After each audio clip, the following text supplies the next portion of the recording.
serving, but for the betterment of our community, so we can continue to move in a positive direction. Amen. I pledge allegiance to the flag of the United States of America and to the republic for which it stands, one nation, under God, indivisible, with liberty and justice for all. Justice for all.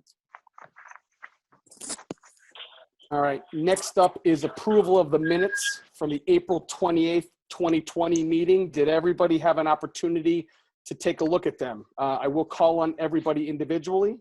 Mrs. Walker, any comments? No comments, thank you. Ms. McFerrin? No comments. No comments, thank you.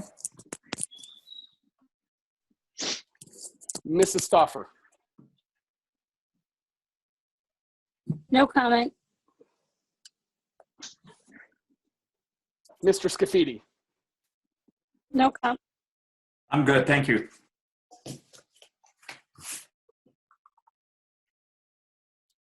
Mr. Fury?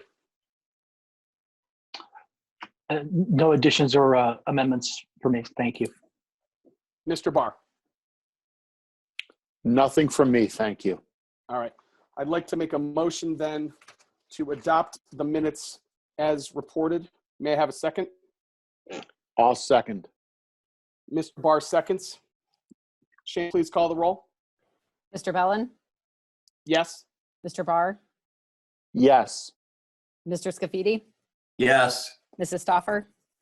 Yes. Ms. McFerrin? Yes. Mr. Fury? Yes. Mrs. Walker? Yes. All right. The meetings from the April 28th, 2020 meeting are approved 7-0. Next up is awards and presentation. Shannon? There are none. Thank you. Next up is audience participation. I don't have any on my screen. Mark, can you please confirm? That is correct. Nobody's registered. All right. Thank you. Next up on the agenda is council communications and reports. Mr. Scafidi. Thank you. Good evening. I do have a planning commission report tonight. The planning commission met last Monday via Zoom, and there was one item on the agenda. We had from Developers Diversified, we had Rod Benjamin in. He is the owner of the property at the southwest corner of Route 82 in Chamberlain. You guys, everybody may remember him. We've had him in before, and he was the owner of the property directly across the street where those Whispering Woods continue to build on that corner. Anyway, what he would like to do, right now that's zone C2 and community commercial. He'd like to have it rezoned to an R5 for cluster housing there. His proposal was to put 35 homes on that property.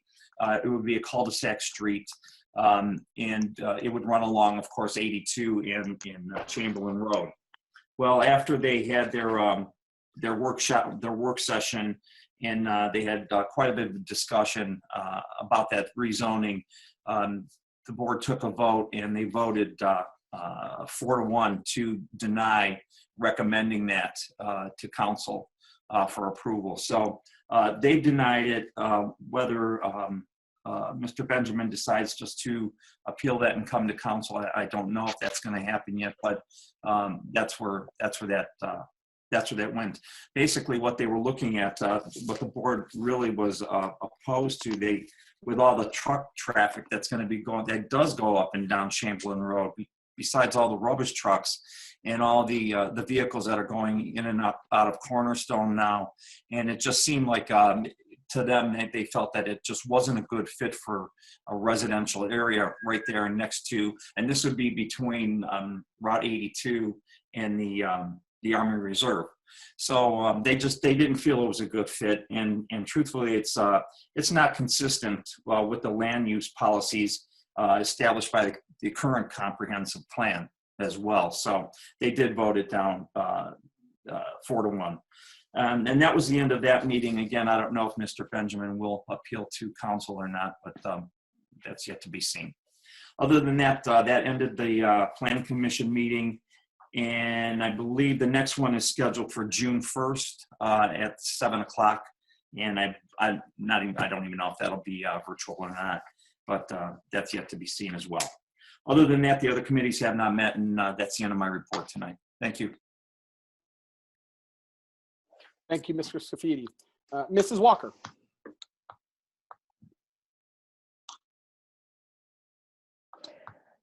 Good evening. As you all know by now that Twins Days and the Twins Day Committee have canceled Twins Days for 2020 due to the current coronavirus, and we're trying to keep everyone safe. And we will still be meeting. Probably, we don't know if it's going to be by way of Zoom. We don't know yet. And then we're going to talk about Twins Days for 2021. Our theme will still be the Roaring Twenties. And for more information, there's a write-up in last week's bulletin regarding Twins Days. And Mr. Mayor and myself, we commented on that. That's all I have. Thank you. Thank you, Mrs. Walker. Ms. McFerrin. Thank you. Good evening. So we did have a Zoom ARB meeting on May 7th. There were 8 cases. Case 20-0436 for 8888 Maryvale Drive was a revised pallet code for Ryan Holmes that was approved. Case 20-0538 for 3041 Mathers Way was a patio and deck roof that was approved. Case 20-0539, 8649 Maryvale Drive for new single-family dwelling that was approved for Ryan Holmes. Case 20-0540, 1570 Bridget Lane was a new single-family dwelling that was approved. Case 20-0641, 2651 East Aurora Road, C5 District Commercial Building renovation. He was asked to go back and to resubmit because the products that they were using was not consistent with our C5 district. Case 20-0542, 2664 East Aurora Road, accessory building was approved. Case 20-0543, 1943 Midway Drive for new sign replacements was approved. And case 20-0544, 10130 Timothy Lane for a new porch, roof, deck, and screen porch was approved. The next ARB meeting will be on June 6th, followed by July 2nd, August 6th, and then September going back to the first Thursday of every month. And that's all I have at this time. Thank you. Thank you, Ms. McFerrin. Mrs. Walker. I'm sorry, Mrs. Stoffer. My committees did not meet, so I have no report tonight. Thank you. Mr. Fury. Good evening. The Board of Zoning Appeals will meet on May 13th at 3 p.m. Through Zoom. We have one appeal, which is a 2-foot variance on a 6-foot fence for the industrial zone out at Cobblestone. And that's all I have. Thank you. Thank you, Mr. Fury. Mr. Barr. Good evening, Mr. Ballin, Council. The Finance Committee had a meeting earlier this evening, and we discussed some difficult and timely topics. I'd like to, if you'd allow me, I'd like to indulge for just a moment regarding the crux of that meeting. Finance Committee has met in several work sessions over the past 6 or 8 weeks to discuss the current state of the city's finances, how we can reduce costs, how we can cut capital projects, how we can do everything in our power to mitigate the effects of the current COVID-19 health crisis. Before getting into any of the particulars, I would like to express personally my thanks to not only members of the Finance Committee, Mr. Bellin, Mr. Fury, but to our Finance Director, Sarah Butchergross, the Law Director, Dave Maestros, and the Mayor, Ted Yates. These are unprecedented times, and very, very difficult decisions have had to have been made over the last few weeks, and I appreciate everyone's efforts in that regard. With that said, just a brief recap of a presentation that Mrs. Butchergross put together this evening.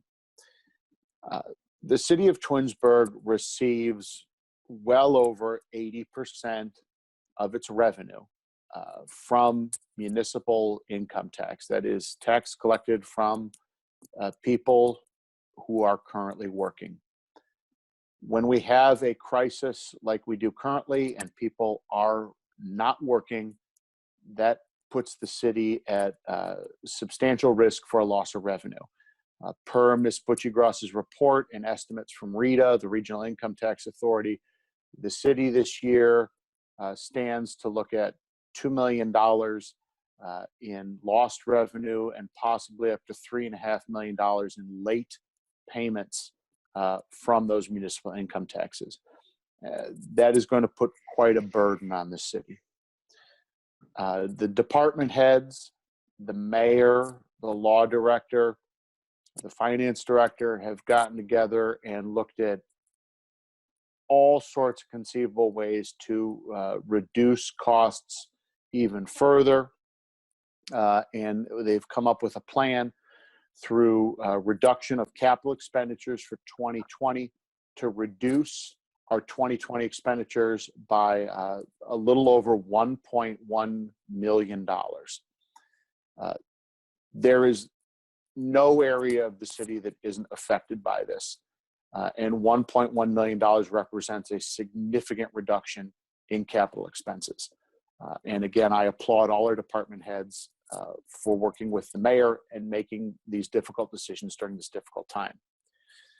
One of the other areas that was addressed, I think it's common knowledge at this point that the city furloughed a significant number of full-time employees.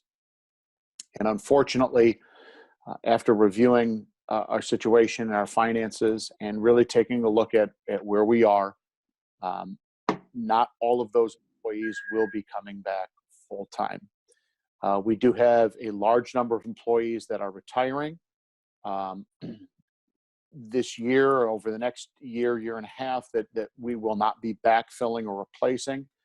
And it needs to be made very clear that between the employees that will not be brought back and the retirements, the city will be looking at an annualized savings of roughly $1.6 million. So I just want to be very clear that in cost-cutting measures, the city will realize the full $1.1 million and change of capital expenditures this year, and a significant amount of the $1.6 million in payroll costs this year. Although we will not realize the full effects of that due to unemployment claims and the fact that this did not obviously take place on January 1st, we are looking at roughly $1.6 million of payroll savings moving forward.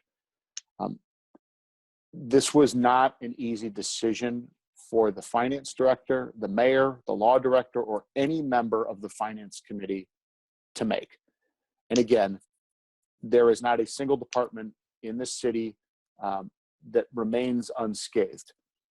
It's important to note, throughout this crisis, we have managed to maintain 100% of our police, fire, and wastewater services.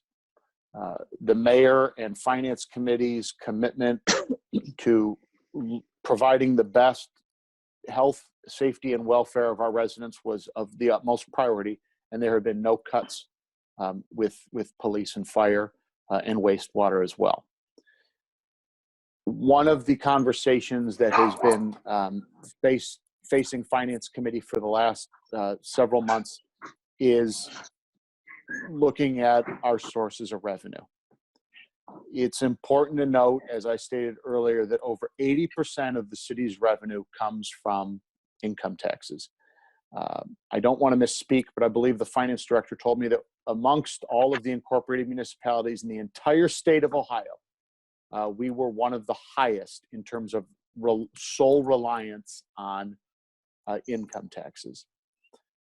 We need to diversify that.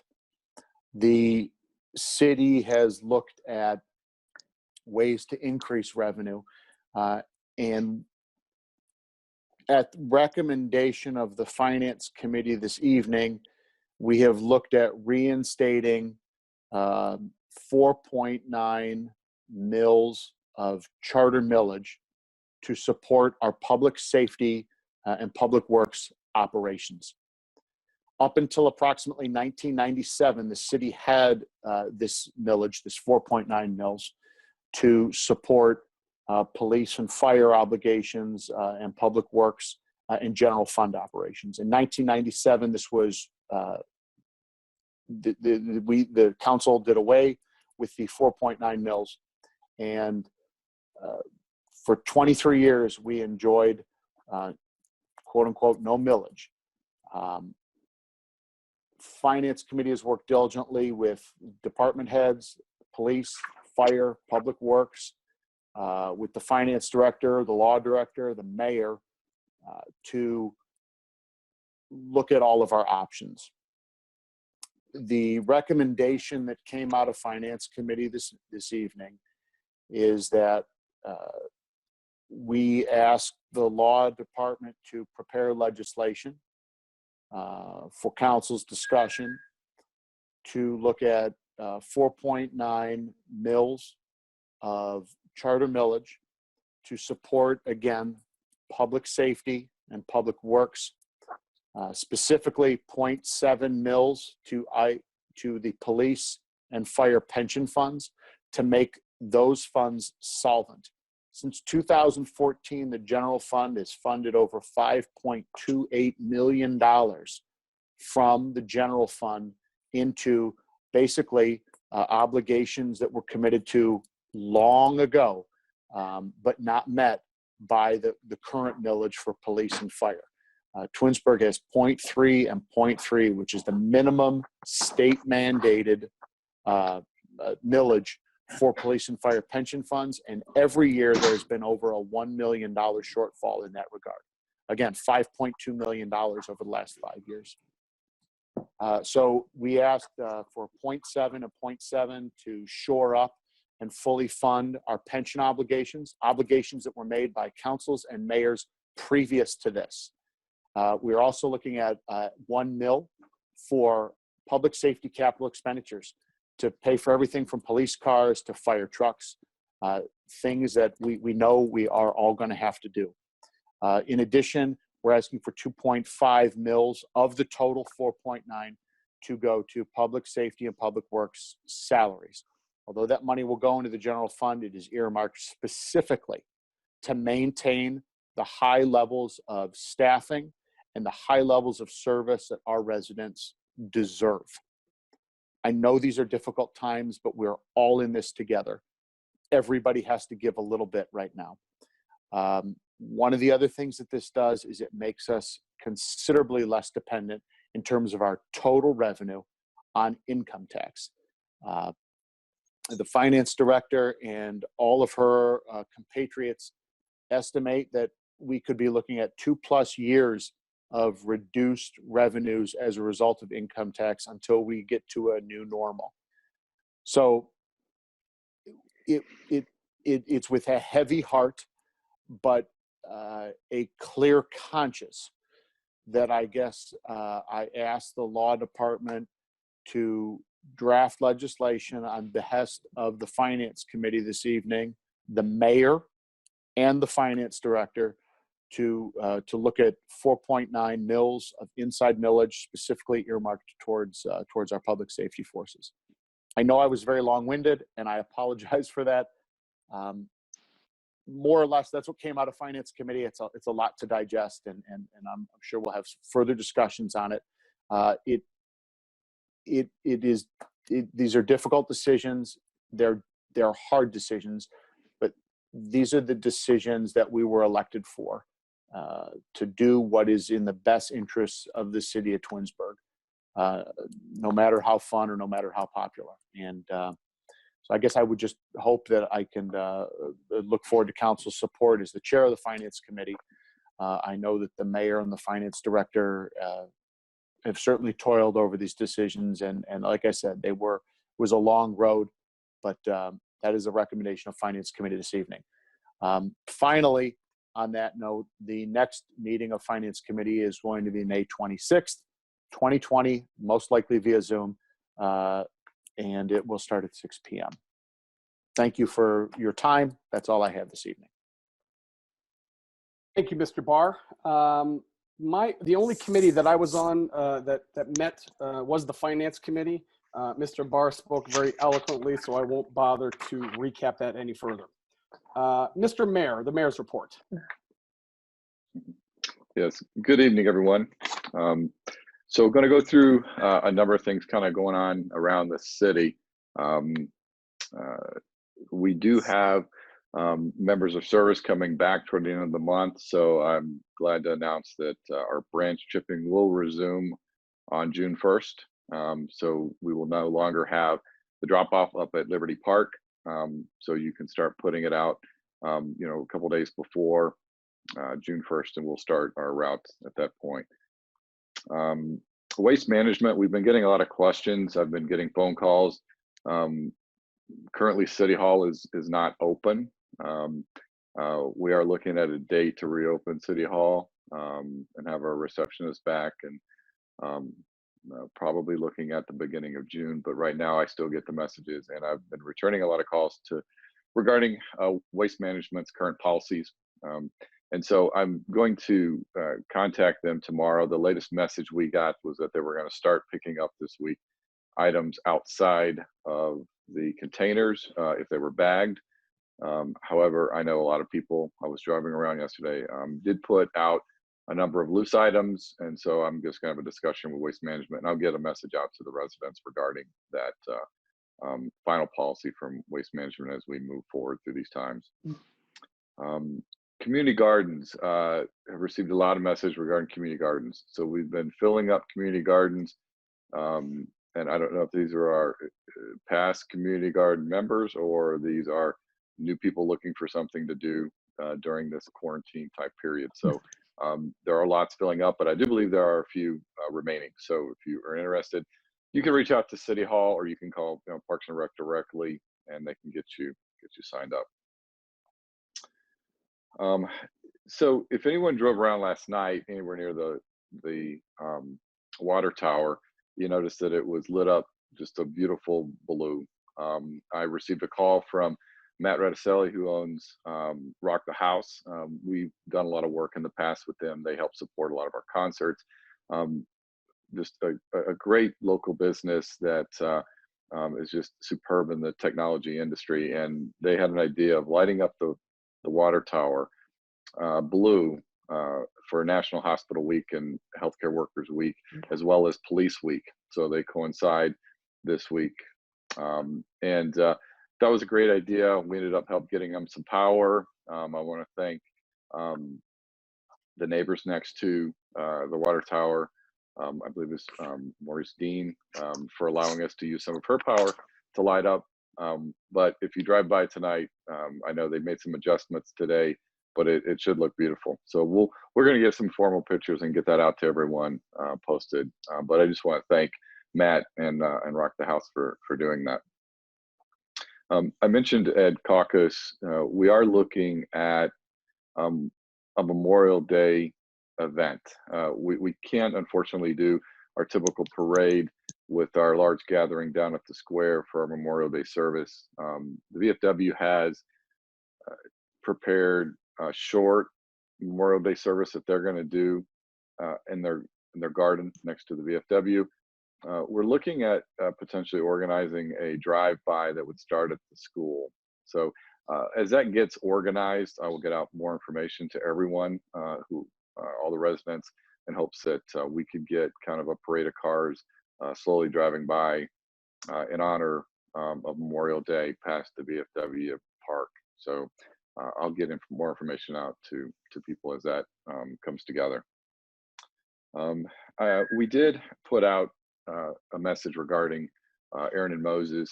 An RFP was drafted, and this was a very difficult decision. We do have full-time employees there that are now displaced. However, given all that we're working through budget cuts, through employee layoffs, it is not something that council and myself wanted to consider in terms of attempting to run a restaurant for another season, given our current financial position. So we did put together a request for proposal that went out on Friday. I have received communications from a couple interested parties, given a couple of tours. So we have about a 2.5 week period for those to come in. Anxious to see what kind of response we get, but really looking for a proper owner and operator to come into that venue that kind of reflects all that we want, from Twinsburg and that facility. So hopefully we find the right partner for that. Mr. Barr spent a lot of time talking about our current financial situation and some of the issues that were discussed at Finance Committee meeting this evening. And it has been, I thank you for your comments. It's been a few of the most challenging weeks that I ever thought I would participate in as a mayor. We've made some really difficult decisions as it relates to both capital expenditures and especially some of the staffing decisions we've made. Our first round of layoffs was approximately 36 employees. We're looking at bringing back approximately half of those. And we've made structural changes within some of the departments. We've asked people to take on additional responsibilities. And it's been one of the, I guess, most difficult things that we ever thought we would have to do. We've worked really hard the last 4 to 5 years to lean up our budget, while we've seen millions of dollars in increases in salaries and wages, millions of dollars of increases in our healthcare and insurance and other areas of our budget that we really have little control over if we're going to continue to maintain the same services that we do to our residents. And so I know that we've been looking and talking about the revenue side of things, and I know this is a really, really difficult decision for council and our administration to look at our charter millage and make some of the adjusted changes in our millage for our general fund operations and our safety force operations. But I want to thank the Finance Committee for their work. And on this particular issue, I hope council would support it. I know it's difficult, but it's something that I feel we need to do. We were looking at doing it before COVID-19, and I think it's even more, I guess, a necessity at this particular time, given our current circumstances and what we're looking at for the rest of this year and the potential 18 months to follow. So I do want to thank everyone for their work on it, and that's all I have this evening. Department head reports we've been sending out to council individually. We may start incorporating, depending on how long these Zoom meetings go, incorporating department heads into this, inviting certain department heads during each meeting. But we do have Ms. Bucci-Gross here, so we'll let her give her report. And I'm not sure if she heard me. Everybody. I think the recap there. Can you hear me? Okay. I'm here. We can hear you. Yes, Okay. Okay. All right. we can hear you. Yeah, so I think, okay, thank you. I think the recaps that Mr. Barr and Mayor did about the Finance Committee meeting suffice for that conversation. So some other things going on in finance. We do have the legislation on tonight for the capital and infrastructure reductions that we've taken a look at. We are going to be starting work on the 2020 tax budget. We're looking at the April close this week, so we hope to have those financials out online as soon as those are finalized and reviewed. The performance audit is finishing up. I don't know that we have the final meeting on the schedule just yet, but we do have a date that we think is workable. We'll be working on our response letter here shortly as well.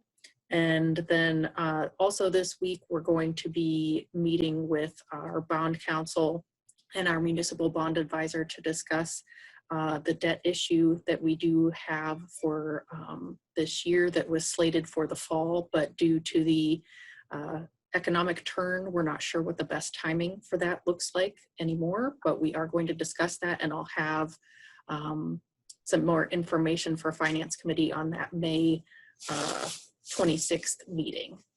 And that's what's going on in finance. Thank you. Thank you. Anybody else this evening, Mayor? I don't think so. Okay. That's it. All right, next up on the agenda is legislation. First up this evening is Ordinance 42, 2020. An ordinance amending section 131.04 of the codified ordinances of the city of Twinsburg regarding division of fire organization. That is its second reading. Next up is Ordinance 43, 2020. An ordinance amending the current year appropriations for the general revenue account as established in Ordinance 18, 2019, the appropriation ordinance for the city of Twinsburg for the year 2020. That is its first reading. And finally this evening is Ordinance 44, 2020. An ordinance authorizing the mayor to enter into a contract with the Ohio Patrolmen's Benevolent Association, dispatchers, clerks, and declaring an emergency. I'd like to make a motion to put Ordinance 44, 2020 on its third and final reading and declare it an emergency. May I have a second? I'll second. Mr. Barr seconds. The reason for the emergency is this is retroactive back to January 1st, 2020. Let's see, we'll go around for discussion in the order that I see you on my screen. Mrs. Walker, anything? Nothing, thank you. Ms. McFerrin? No, nothing. Thank you. Mrs. Stoffer? Nothing. Thank you. Mr. Scafidi? I think you're muted, Sam. I'm sorry. Yeah, I have nothing. Thanks. Okay, thank you. Mr. Fury? I think this is a fair and reasonable contract with the dispatchers that puts them in line with everybody that's bargaining in it. So I'm in favor of this. Mr. Barr? Nothing additional. Thank you. Thank you. Shannon, please call the roll on the emergency. Mr. Bellin? Yes. Mr. Barr? Yes. Mr. Scafidi? Yes. Mrs. Walker? Yes, Mr. Fury? Yes. Ms. McFerrin? Yes. Mrs. Stoffer? Yes. The emergency clause passes 7-0. Now I'd like to make a motion to adopt Ordinance 44, 2020 as an emergency. May I have a second? I'll second. Mr. Barr seconds. Again, this is a 3-year contract. It is 2.5% over each of the next 3 years, and it is retroactive. Mrs. Walker, any discussion? nothing, thank you. Ms. McFerrin?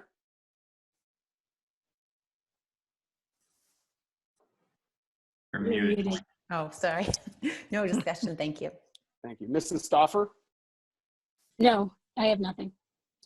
Mr. Scafidi? Nothing more. Thanks. Mr. Fury? Nothing more, thank you. Mr. Barr? Nothing, thank you. Mr. Mayor? Nothing for me. Mr. Maestros? Nothing, thank you. All right. Shannon, please call the roll. Mr. Bellin, Yes. Mr. Barr, Yes. Mrs. Walker, Yes. Mrs. Stoffer, Yes. Mr. Scafidi, Yes. Yes. Ms. McPherron, Yes. Mr. Fury. Did you? Mr. Fury, Yes.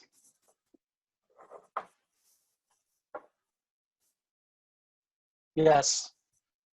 okay, it passes 7-0. All right. Ordinance 44, 2020 passes 7-0 as an emergency. All right. Next up, we're on to unfinished business, new business, and miscellaneous. Mrs. Walker. I have nothing, thank you. Ms. McFerrin. I just want to wish everyone, all the city employees and residents, a happy and safe Memorial Day weekend.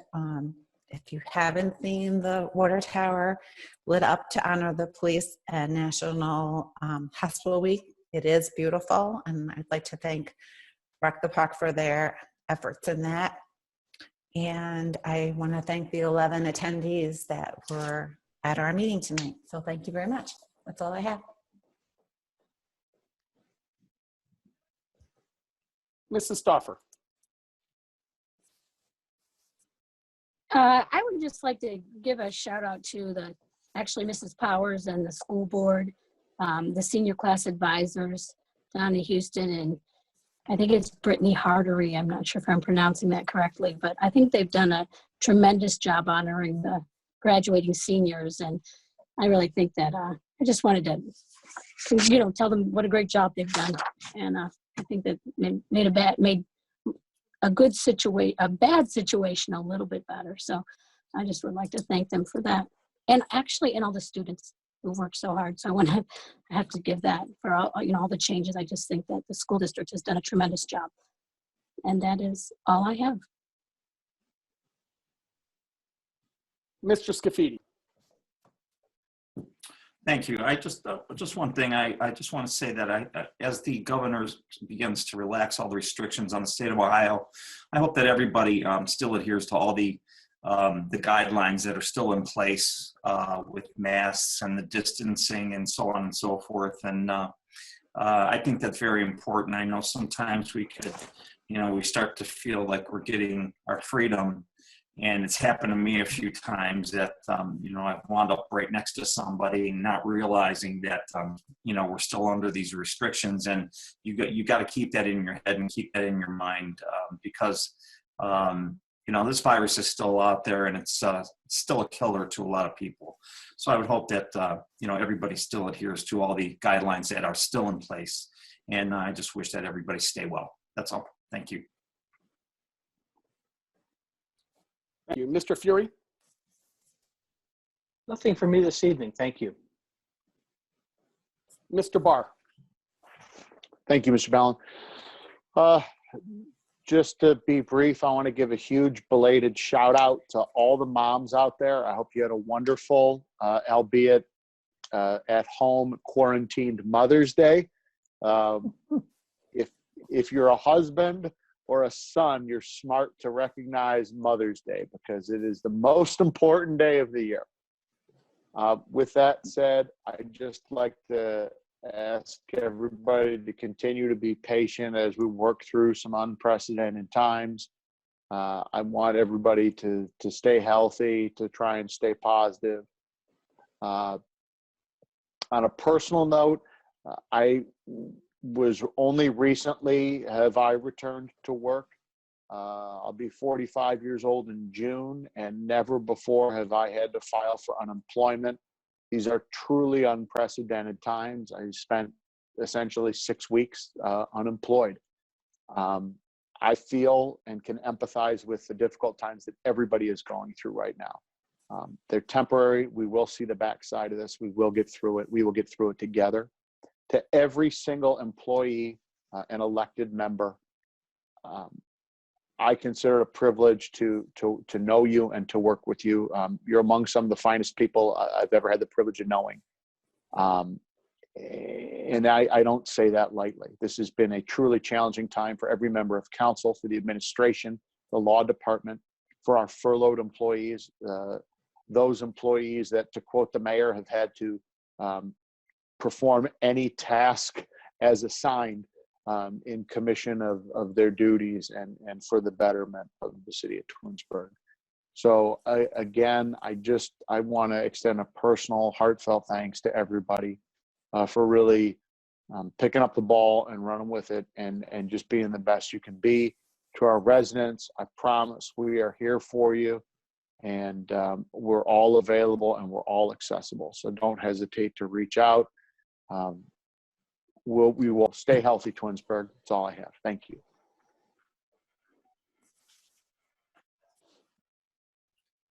Thank you. I just have one brief thing this evening. I want to give a thanks and a shout out to our police department. The other day, my family was out on a walk/run/bike. My 6-year-old wasn't quite sure of the route, and he zigged when he should have zagged, and he ended up 2.5 miles away on Barrow Road down in Solon. He went, through 2 roundabouts. He went across Pettibone Road. My oldest son called 911 and reported a lost brother. The dispatcher was amazing. The responding officers were amazing. Luckily, he was found, and he had no idea that he was lost. But that is neither here nor there. That does not change the fact that the response was amazing. So appreciate it. Thank you very much. Mr. Mayor. Thank you. So I've been receiving phone calls regarding different areas of our operation in terms of fitness center. We don't directly control, but our youth sports organizations, when are they going to be able to play ball and do the things that they want to do in the summertime? We've received really little direction. The governor in the last couple of days has at least indicated that they're going to be addressing that, and there's committees formed.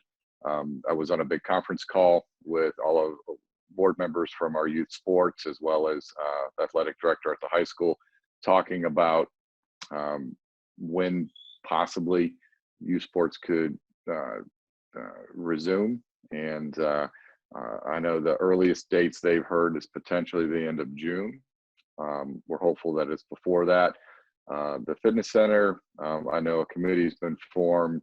There's a lot of people anxious to get back in their routine over there, but we're waiting to hear from the governor. And as soon as we get more information, I know we are behind the scenes preparing what we need to do, because a lot of the guidelines are being shared that we're anticipating as you come back to a facility like that.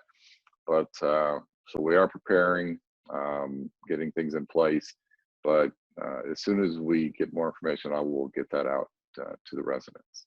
And that's all I have this evening. Thank you. Mr. Maestros.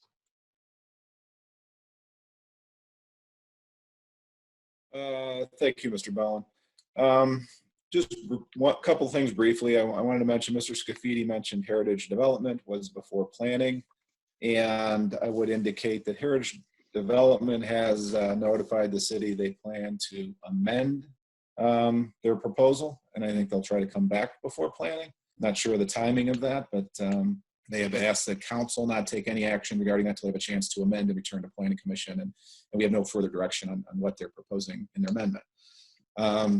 Thank you. Second of all, I just want to mention, Mr. Barr did an excellent job of recapping not just tonight's finance meeting, but months of work that's led up to this. And we do a lot of talking about numbers and savings on numbers. And I know, I just want to point out, and I know council knows this, behind all those numbers is our people. And I just want to mention that the AFSCME unit and the employees with AFSCME for Twinsburg, which have shared the bulk of these layoffs, have been absolutely outstanding. The leadership of AFSCME it has been unbelievable. They met with us at City Hall when there was only 3 of us at City Hall. They've met with us on their days off. They stayed in contact with us. Laid off employees stayed in contact with us. They made suggestions. It's really been unbelievable, and all those things get lost in this. And I know council's aware of that, but I just wanted to give a shout out to those employees, and in particular AFSCME leadership, and thank them over the last 6 weeks. Thank you. Thank you. Mrs. Bucci. Thank you. I just want to agree with what Dave said about AFSCME. They really have been great through everything. And also our 147 folks. Everybody who's been off was really understanding of our situation, and it's truly appreciated. And we know that they are dedicated employees, both the ones returning at the end of May and the ones that are not returning on that day. And we really appreciate all of them and their leadership. Thank you. Mrs. Collins. Nothing for me. All right. We have no absent members to excuse. So that being said, at 8:19 p.m., I will adjourn the council meeting. Have a good week, everybody. Good night. You too.